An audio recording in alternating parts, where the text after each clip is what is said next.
नदीम एक गरीब वालिदैन का बच्चा था।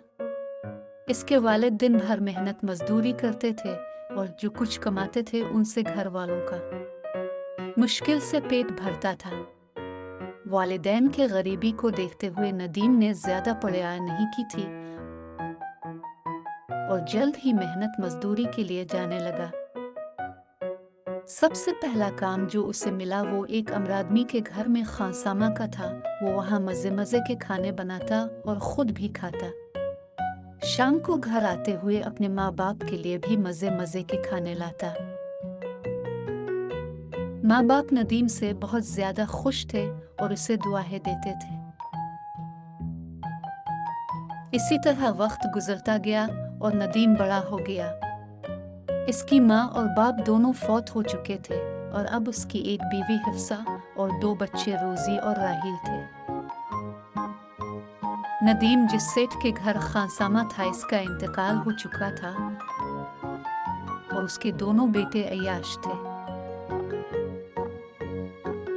एक बेटा घर से कोई कीमती चीज चुराता तो नदीम के सर इल्जाम लगा देता और दूसरा बेटा भी ऐसे ही करता। इस सेठ की बीवी और इन 2 अय्याश बेटों की वालिदा ये सब कुछ जानती थी, इसलिए नदीम को कुछ नहीं कहती और खामोश रहती थी। नदीम पर इस वक्त क़यामत टूट पड़ी जब उसकी मालिकन यानी सेठ की बीवी भी फौत हो गई। नदीम बहुत ज्यादा दिलबरद शत्ता हुआ और उसने सेठ का घर छोड़ दिया क्योंकि उसने सोचा पहले तो मेरी मालिकन सब कुछ जानते हुए मुझे कुछ नहीं कहती थी, अब इसके अय्याश बेटे मुझे जेल में डलवा देंगे।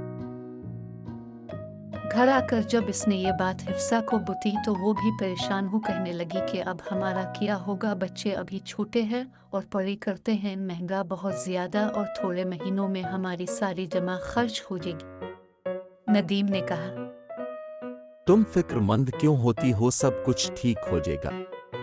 आज से मैं तुम सब लोगों को अच्छे अच्छे खाने बनाकर खिलाऊंगा। इस तरह नदीम रोजाना अपनी बीवी और बच्चों को अच्छे अच्छे खाने बनाकर देने लगा। सबको ही इसका बना हुआ खाना बहुत पसंद आया, जिस पर हिफ्सा ने नदीम को गांव में ही अपना छोटा सा रेस्टोरेंट खोलने का मशवरा दिया। हिफ्सा ने कहा, आप गांव में ही छोटा सा रेस्टोरेंट खोल ले, जैसे मुझे आपके हाथ का खाना पसंद है इस तरह दूसरे लोगों को पसंद आएगा। दूसरे दिन नदीम ने अपने गांव में ही एक छोटा सा रेस्टोरेंट खोल लिया। पहले तो किसी ने भी तवज्जो ना दी, लेकिन फिर आहिस्ता आहिस्ता लोग नदीम के रेस्टोरेंट पर आना शुरू हो गए।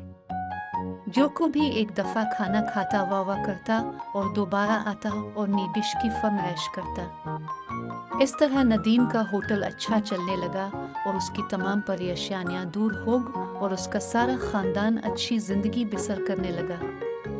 सच कहते हैं कि कोई भी हुनर आता हो तो वो इंसान को भूखा नहीं सोने देता।